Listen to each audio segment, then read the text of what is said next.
നായകനായുള്ള ആദ്യ ചിത്രത്തിന്റെ കഠിന പരിശ്രമത്തിലാണ് സൂപ്പർ സ്റ്റാർ മോഹൻലാലിന്റെ മകൻ പ്രണവ് മോഹൻലാൽ. അച്ഛന്റെ സ്റ്റാർഡം ഉപയോഗിച്ച് എവിടെയും കയറി പറ്റണമെന്ന് ആഗ്രഹിച്ചിട്ടില്ലാത്ത പ്രണവ് അഭിനയത്തിന്റെ കാര്യത്തിലും ഒന്നും എളുപ്പം നേടുന്നില്ല. ജിത്തു ജോസഫ് സംവിധാനം ചെയ്യുന്ന ത്രില്ലർ ചിത്രത്തിലൂടെയാണ് പ്രണവിന്റെ നായകനായുള്ള അരങ്ങേറ്റം. ബോളിവുഡിൽ നിന്നും കോളിവുഡിൽ നിന്നും ഒക്കെയുള്ള അവസരങ്ങൾ മാറ്റി നിർത്തിയാണ് പ്രണവ് ജിത്തു ജോസഫ് ചിത്രം ഏറ്റെടുത്തത്.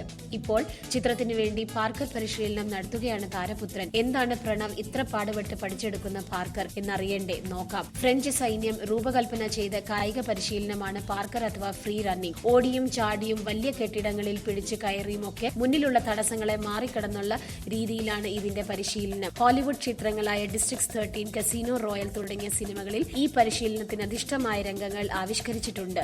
കൃത്യമായ പരിശീലനത്തിന്റെ സഹായത്തോടെ മാത്രമേ ഇത് ചെയ്യാൻ സാധിക്കുകയുള്ളൂ. ഫുൾ ബോഡി വർക്കൗട്ട്, ഓട്ടവും ചാട്ടവും തടസ്സങ്ങൾ മാറിക്കടക്കും എല്ലാം ഉള്ളതിനാൽ ശരീരത്തിലെ എല്ലാ മസിലുകളും വ്യായാമം ലഭിക്കും. എല്ലുകളുടെ കരുത്ത് വർദ്ധിക്കും. ശരീരത്തിൽ എല്ലുകളുടെ കരുത്ത് വർദ്ധിക്കാനും ശരീരത്തിന്റെ എല്ലാ ഭാഗങ്ങൾ പ്രവർത്തിക്കുന്നതിൽ കൂടുതൽ വഴക്കമുണ്ടാകാനും ഈ പരിശീലനം സഹായിക്കും. എന്താണ് പാർക്കർ അഥവാ ഫ്രീ റണ്ണിംഗ് എന്ന വീഡിയോ കാണാം. ഇതാണ് ഇപ്പോൾ പ്രണവ് പരിശീലിക്കുന്നത്.